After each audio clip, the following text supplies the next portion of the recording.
Welcome back, team. How's it going? In today's video, we're going to be breaking down and reviewing the best Urgot player in the world at the moment, QUANTE, who recently hit Challenger in Korean solo queue playing exclusively Urgot. Now, not only am I going to be breaking down everything he does so well on this champion, he was also kind enough to help me make this video and talk me through his runes, his itemization, everything he's doing so well to have so much success on this champion.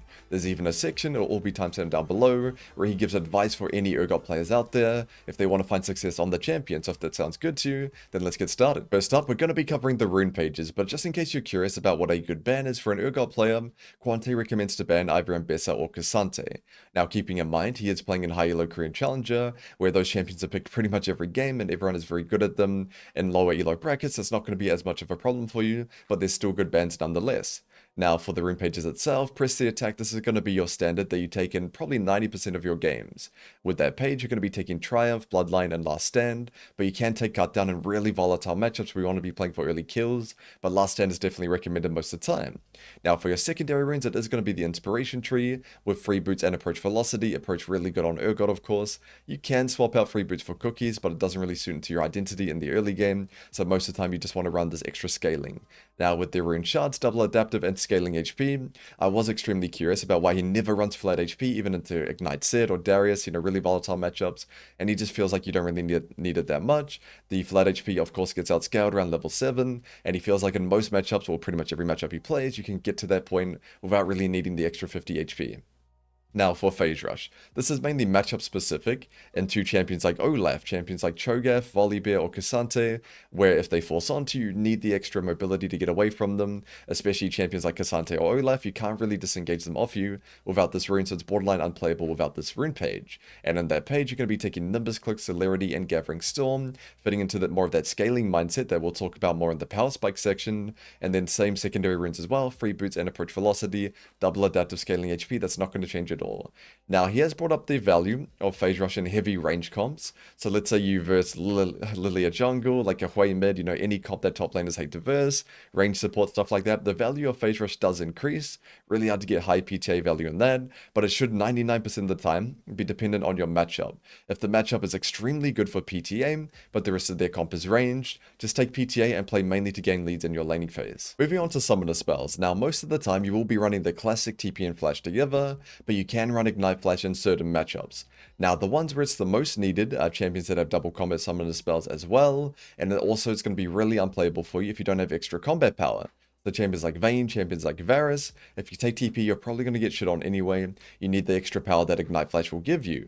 Also, some matchups that would be good for it will be champions like Olaf or Darius, Aatrox, champions that are forced to all in you, champions that have to fight you, and also get a large amount of healing. The Ignite value is going to be really high on there. You can also take into matchups like Mundo, matchups like Yorick. Those are more optional, but I'd say TP Flash should be your standard, and Ignite is going to be best in volatile situations. Next up, we're going to be covering the item builds. Now, for your starting item, most of the time it will be Doran's Blade. The only exception is into really brutal range top lane bullies like a Kennen or an Aurora.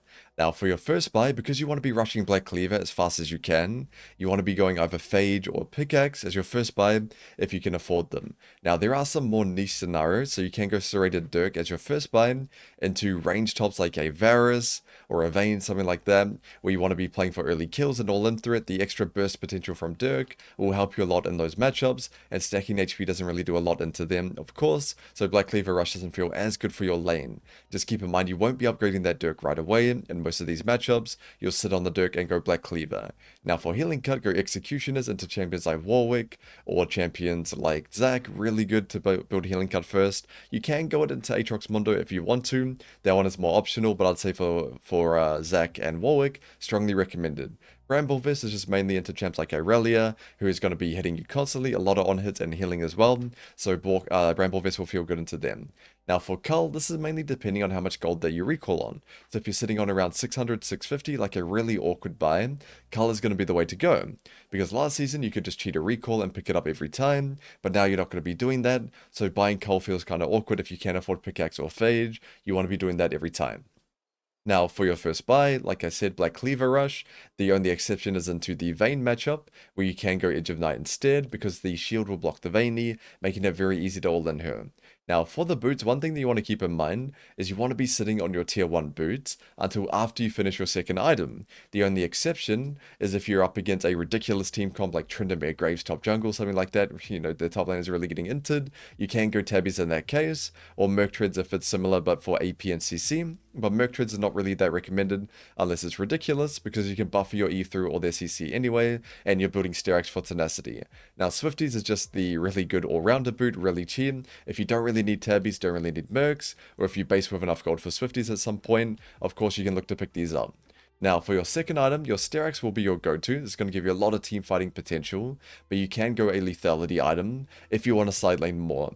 So if you feel like your team comp is just garbage, you have champions like Pyke, champions like Graves, you don't really see yourself team fighting, and you want to try to win the game through side, a Ghostblade second will be the go-to, especially if you verse a really strong side laning champion as well, like a Yone or a Gwen. Champions like that, stacking HP doesn't really feel that good into them, so having more burst potential with the Ghostblade will allow you to be able to kill them inside and get prime and really get good golden XP while maintaining that pressure.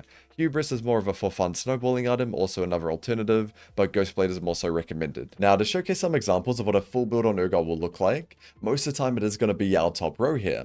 So Black Cleaver Rush into Steerax, then upgrade your magical footwear into whatever tier 2 boot that you want, except of course if you need the tier 2 boot urgently, if it's a ridiculous comp you're up against, or if you're snowballing really hard and you base with enough gold for it, that's also acceptable.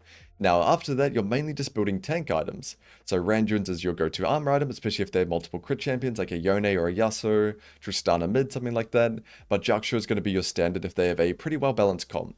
So a good balance of magical and physical damage, you want to be going Jaksho, as you already have a ton of HP already from Black Cleaver Steerax, so dual resistances will be really good for you, and even just sitting on Negatron Cloak and Chain Vest will feel quite good. You can go a full MR item as well if they have a crazy magic damage comp, but most of the time there will be Jaksho if they only have a half-half mix. Now for the Deadman's build, this is mainly if you need extra mobility, if you're up against a heavy range comp. Swifties and Deadmans will do a lot of work for you. Serpent's Fang is just an example, where if they have a lot of shielding, like a Lulu support or Ivan jungle, stuff like that, you can go Serpent's Fang, and then Jaksho is normally going to be your go-to last item. And down below you see our split pushing build. So Ghostblade second is going to give you a lot of mobility, a lot of 1v2 potential inside. You can pretty much just one-shot anything. He really recommends this into other strong side laning champions like a Yone, where with Steerax, he can just beat you down, or like a Gwen, something like that. But with Ghostblade, you have the burst potential to one-shot them, so that you can get prio inside and make some meaningful progress there. Then after that, you are going to be going your tier 2 boots into Hullbreaker, and then you can go an extra lethality item. He doesn't recommend more than 2, so Ghostblade, then Edge of Night 4th, you don't really want to be doing more than that, and then you can round it off with a Jaksho for a bit of extra beefiness. Next up, we're going to be breaking down the main power spike so that you have a better understanding of when you're the strongest on this champion. Now everyone knows about the level 1 with E-Start, really strong in a lot of your matchups, but the main power spike is actually level 9 with Black Cleaver. You should be getting your first item, Black Cleaver Rush, by level 9 in the majority of your games, and when you have it, that's when you need to flip the switch in your mind. You need to start playing extra aggressive, playing for one-on-ones, trying to carry skirmishes, things of that nature, because you're going to be one of the strongest champions in the game on that power spike. That's when you really want to push yourself. In fact, it's so strong that QUANTE recommends, in the majority of matchups that you play, that you actually play quite conservative early game. You play to stay high HP, survive jungle ganks, chip away at them, get them lower and lower, 100 to 0 trading style, and then when you have that Black Cleaver, you flip that switch, you play extra aggressive, and try to really play for that individual advantage, or carrying skirmishes for your team. Now the second biggest spike is Steerax level 13. If you're not getting your item by these level breakpoints, you're probably not farming correctly or getting behind from ganks, things of that nature. Most of the time it shouldn't sync up to these levels. That's going to be when you are going to be the strongest in a teamfight setting. So when you spike with your Steerax level 13, should be around 19 to 20 minutes depending on how well you're doing. That's when you want to be rocking up to every fight that you can and really trying to be that difference maker. The next spike is nowhere near as good as these first two, but when you get your Chain Vest and your Negatron Cloak building towards that Jaksho, that is a nice mini spike to sit on, especially against an even damage spread game, where you've got a bit of MR, bit of armor, and so much HP from your Steerax and Black Cleaver and scaling HP rune that you can tank the majority of team comps that you're playing up against. So that's when you're also going to be quite tanky, but I'd say most of the time you're looking out for that level 9 Black Cleaver spike, and the 2 items with Steerax, that's when you want to really push the pace of the game. Next up, we're going to be covering the laning phase, and for our first matchup, he's playing up against Stray, who is currently the best Garen player from EU West. So you can see straight away level 1, trying trying to staunch him, zone him from the wave, make him pay a cost every time he walks up for farm, and he himself is trying to really slow push this wave in and just poke Garen whenever he walks up for CS. He's not trying to make it too volatile. Notice he's utilizing bush control as well. So after he shoots the Garen, walk back into the bush, drop their minion aggro, and try not to take too much damage. So you can see he's playing it quite passive here. If he does take a big trade on Garen level 1, it will ruin his wave, so he's mainly playing to chip away at Garen, get him lower and lower, and then go for a big trade later on in the matchup. Now, one thing that's interesting about Urgot compared to other bruiser champions is the fact that he's ranged, which does change up your wave control quite significantly. So normally, let's just say you're playing Aatrox or Jax, your wave looking like this would be a disaster. Your game would be completely over if Garen blocked it for a little bit, but because you're playing Urgot, you can still shoot the caster minions freely, you can poke your opponent when they walk up to farm. In fact, it is a little bit better, because now the wave gets awkwardly stuck outside the tower, which benefits the ranged champion a bit more, because the minions aren't dying to tower quickly, so he has to space out his time between farming, so Urgot can get a few more extra auto attacks in. You can see every time Garen walks up for a CS, he's getting poked down, and it's really hard for him to get his farm because the melee minions didn't move up all the way in front of this tower, so really good wave control for Urgot specifically in this game. And now yet again, every time you touch this minion, I'm going to be in position to shoot you. And then a clean 3-wave crash. One thing I really like about this wave control was not just the positioning of it, so that he can poke him for CS really easily, but also the fact that he cleanly crashed wave 3, bringing wave 4 back really close to the center, which makes it very easy for you, because not only has Urgot a ranged champion, he's a ranged champion of all in as well, so he's trying to utilize both of those strengths of the champion here. So again, if you touch this minion, I'm going to poke you. You can see he's guarding the minions every single time in advance, posturing up ahead, so that if Garen does walk up, he gets punished in here as well. He's walked really far ahead of this cannon minion. If you go near it, I'm going to all-in you. And that's exactly what he does here. Big trade onto him. You notice he didn't use his flip there. He's just trying to stay high HP himself. Doesn't want just Garen to WE the flip and then phase rush away and take a bunch of extra damage. He'd rather just chip Garen lower and lower himself and stay healthy. He's also got a ward down just in case that Lilia does a creative gank, but he's going to be fine in this game as Lilia did clear down. So you can see really last hitting his minions as slowly as he can to keep the wave away from Garen's tower for as long as possible. But he still wants to maintain power the whole time. He's not going to let the wave come back towards him. He's really trying to build big slow pushes. Then when he hard pushes the wave, it bounces back near the center again. So there's a lot of time during this lane where Garen can't really farm very freely. Yet again, cleanly crashing, bouncing the wave back, and staunching once again. So standing between the minion and Garen, if you walk up, I'm going to poke you down, making it really uncomfortable for him. You'll notice he went 2 points in Q as well. Very standard for Urgot. 2 points Q and 2 W max. So we'll skip it a little bit. You can see it's the same thing over and over, just standing in front of the wave here.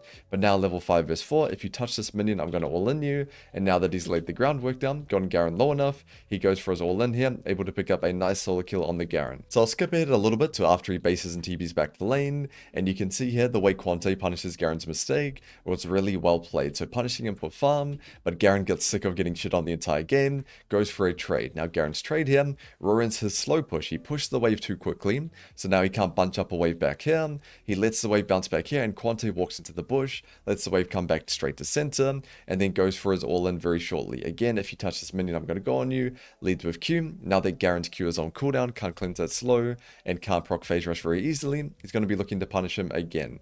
You can see the way he's walking between the wave and the Garen, so if Garen ever walks up, it's very easy for him to trade onto him. So the reason why he didn't go for a trade here on this timer is the last minion here is about to die, which means these 5 minions now need a new target. So if he keeps fighting Garen, these 5 minions will turn on him right away. So he walks back here, lets the wave settle down, lets him find new targets, and now he can do the same thing again, walk past the wave and keep trading without disturbing the minion wave too much. You can see he's breaking Garen's passive with his Q. Even though it does cost a bit of mana, it doesn't make the minions turn onto him, so it's a lot better than an auto attack in this situation. And then he punishes Garen for warding him, goes for a flip, and then goes for a big trade onto him. So Q, space out slow, then goes for the ulti, flash, just procs enough damage to get the R pull in, and another nice solo kill from him. For our next matchup, we have Urgot up against Olaf, one of my personal favorite counter picks to Urgot, so a really common pick you're going to run into if you are planning to play this champion. And you can also see here, Quante's gone for the phase rush rune, really important for this this lane. You'll see why very shortly. Where he just gets a big trade onto him. Olaf goes for a level 1 all in. Urgot just flips, autos, and runs away with phase rush and wins the trade. Now, when your E and your phase rush is on cooldown, you do have to play completely respectful, which is why he's sitting really far back, not giving Olaf that opportunity to run him down. However, the best time to walk up and approach is when your wave is walking in. Even if Olaf axed him right now, Olaf can't pop ghost and run him into the wave, so when the wave is walking in, that's going to be your freedom to walk up and farm. Now Olaf goes for the level 2 all in, so he places his Q between himself and the Olaf, so as Olaf dodges it by going backwards, Urgot can space him away, and if he hits it, then he can just kite him out here. The thing about approach velocity, so in both cases, Olaf and Urgot here, is if you hit your Q from either champion and walk towards him slightly, or even face him momentarily, you'll get approach velocity, but when you turn around, you still have that lingering movement speed for a brief moment, so you can use the approach velocity to disengage as well. So here he decides to E away, because the Olaf player has barrier, so he would win that all in, even if Urgot went for the flip there. So trying to play it quite safe, like we talked about, just trying to keep the game kind of stable until Black Cleaver level 9, not looking to make the game too volatile. So chilling here, of course Olaf level 3 vs 2, doesn't want to take any type of big trade. So lets the wave come in, just farms it, and you'll notice that he warded the first bush. That's the spot if Olaf recalls or not, so that he can have freedom to play out his next sequence. So you noticed Olaf recalled in this bush, which means he can walk up and he has no fear that Olaf could be there, so he can play the lane very freely. So here you can see, he lets the minions bleed out, so Olaf loses a bit of XP, and just looking to really slow push this wave and deny Olaf most of this cannon wave. Olaf did end up going for a play around the map, attacking his teammates, so he just hard shoved this and based himself and TPing back to lane. So even though Olaf did attack his teammates, now he has an XP lead, so he's going to be looking to utilize that in this matchup here. So again, he does have to be kind of respectful on this timer. If Olaf does all in them, he can go for the phase rush disengage, but the trade won't be as favorable for him until later on in the lane. So playing it nice and slow, looking to poke Olaf with range every time he walks up. You'll notice the same thing and the Garen matchup in this one as well. He doesn't like to make the lane too volatile and take a lot of damage himself. He likes to conserve his HP and chip away at his opponent, making them lower and lower, and then go for an all-in when he has a sizable advantage. So that's exactly what he's doing here. Even though he's level 5, he's not going to be looking for flips or anything like that, and making his lane too crazy. So just slowly last sitting here, letting the wave come in, but planning to utilize his XP lead later on in the lane. So pops phase rush there. You don't need to just use your E to pop phase, of course. So Olaf has the X, so he just goes for a Q, couple autos, and clicks away, able to disengage with that as well. So now you can see, same thing, he's really healthy HP, same as the Garen one, around 80%. Of course, Olaf does have a range ability compared to Garen, so he will be a little bit lower, but it's the same mindset. Just chip away at your opponent, 100 to 0 trading, do damage to them without taking damage in response, and then when they're low, you go for your all-in with your E or your ulti. So you'll see very shortly, that's what he's going to do, waiting on his level 6 timer, blocking the wave like this. He doesn't want to kill the minion right away, and give away that he's level 6. He's going to wait until Olaf gets baited in, so perfect timing here. Olaf's going for the all-in, just as he gets level 6, goes for the E into R, and able to burst his Olaf down through his barrier. The Olaf did barrier quite late, and the ulti just executes through shield anyway, but still really good pre-planning around his level 6. I really like that he walked up and baited Olaf, pretty much told him with his body language, come all in me, because he knows off this one minion, he will get level 6. He's able to leverage the XP advantage he gained from having TP in this double combat summoner lane. And for our final matchup, he's playing up against a Gnar, so to showcase an example of him playing up against a ranged top laner. So you can see here, he doesn't have his Doran's Blade, he's gone for shield in this matchup, as Gnar does have a lot of opportunities to poke him down. It's hard to get high D-Blade value, but you can see he's still looking for that level 1 cheese. He was initially planning to take over the third lane bush to try cheese level 1, but he ran into the Gnar, so able to get a really big trade with E-Start. So the thing about Gnar compared to most ranged top laners is he's very weak early game, 1 to 4, 1 to 5. So you want to be playing a lot more aggressive up against a Gnar than you would up against a Jace, for example. So you can see taking over this third lane bush, really good bush control that he shows consistently in his matchups, and looking to find an opportunity to punish this Gnar even more. So he goes up here, tries to go for the E onto him, auto into E, Gnar starts flip just to disengage it, but still able to get a favorable trade.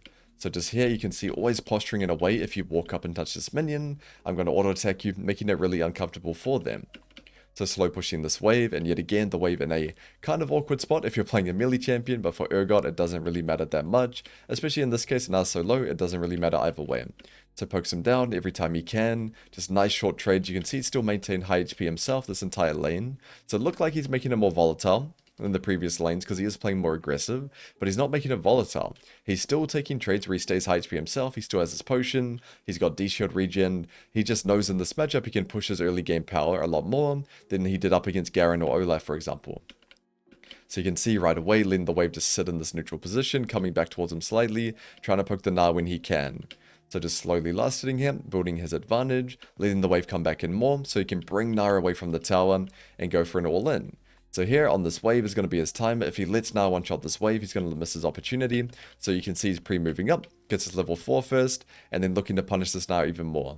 So walks behind him here, you can see able to space out the Gnar W, goes for this all-in. I like that he led with E here over Q. He uses E to burn the Gnar's flip and then Q from range, so it's a lot easier to hit Urgot Q than Urgot E, of course, in this situation, and take that Gnar's flash for free.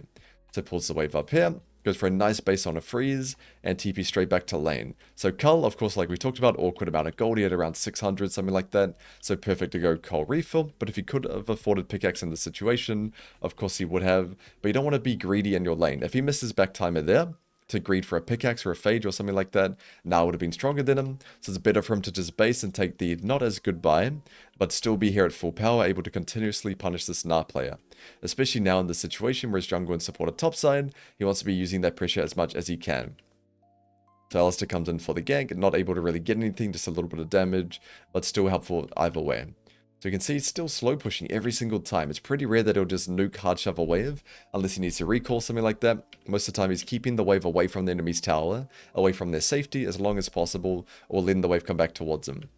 So going for a trade here, being a little bit careful with the spacing you can see, trying to click away so that he can't get hit by the W, really well use of his range there.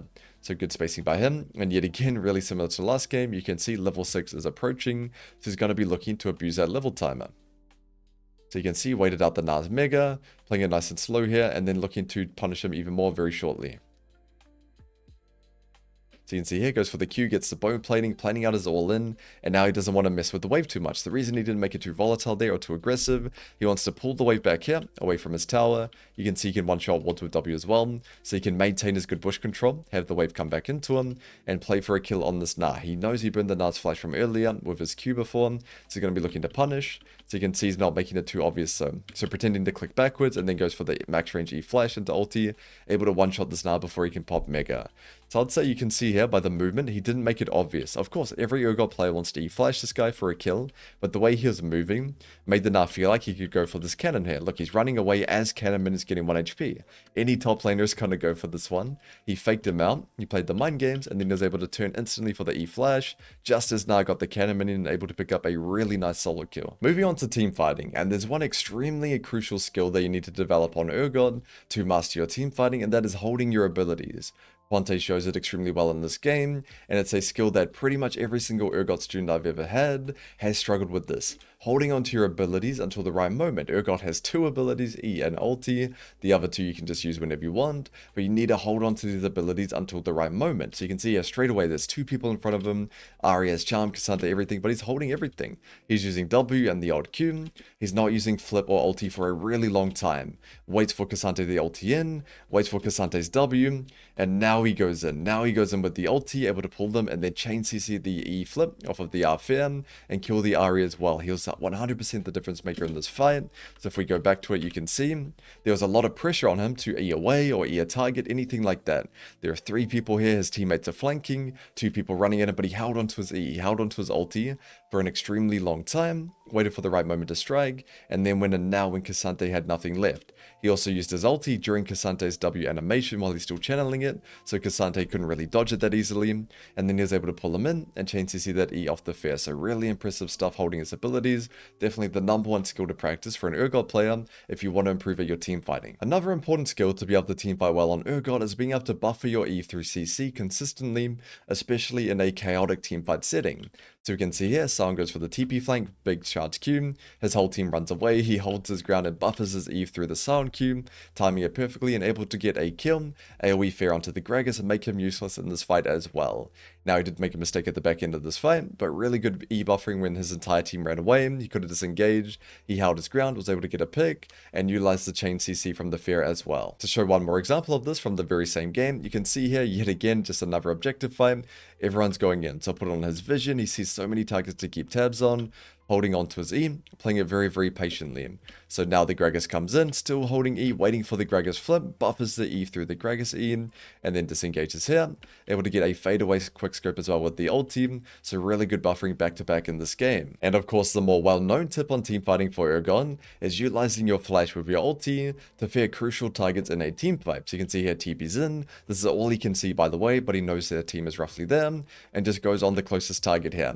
So it goes on the Nico, just going for E into R, so that she can't flash his ulti, and then instead of flashing onto these two down here, it flashes onto the 3 automated carry, and able to get a one-shot onto her. Also, Israel is able to follow him up onto MF, a lot easier than the other two targets, so good target selection from him as well, and then able to finish off the Viego also. Now, to wrap up this guide, I asked Quante himself what he believes the most important things are that any Urgot player should be working on if they want to see success on this champion, and this is what he had to say. I think a lot of mistakes that Urgot players make is they have a lot of trouble not falling behind, and once they fall behind, it's hard to stop the bleeding. Like, they make small mistakes, or they agree their tempo, or they just like start to go down one wave, one play, and it just snowballs because you're just really weak. It's really important to not start falling behind as Urgot, because once you start falling behind, it's almost impossible to stop falling behind, because just of the nature of the champion, you're slow, you're a stat stick, you're easy to kite, and you're pretty vulnerable to jungle ganks. So I think the most important thing is just, I would say, wave management. I think like knowing how to manage your waves, knowing how to cheat reset timers, knowing how to establish leads through wave management and not the 1v1. When I did coaching for Urgot players, I think majority of the mistakes they made is they played too much for the 1v1. They were too focused on the 1v1, being like, can I kill my opponent here? Is it worth even the risk to try to even look to kill my opponent here?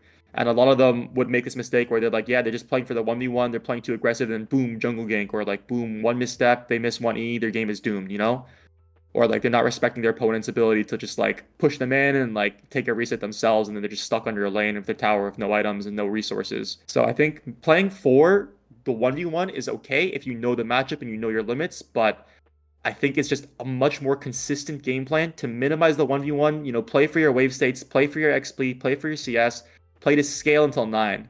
And it's easy, of course, to say that, but yeah, I think a lot of my students had trouble like recognizing they were playing just too much for the 1v1, not respecting the jungle ganks, Like, even if the 1v1 looks favorable, then you get ganked, and then it's suddenly not favorable and your game is doomed. But Yeah. not falling behind, being consistent, number one thing, I'd say, that separates me.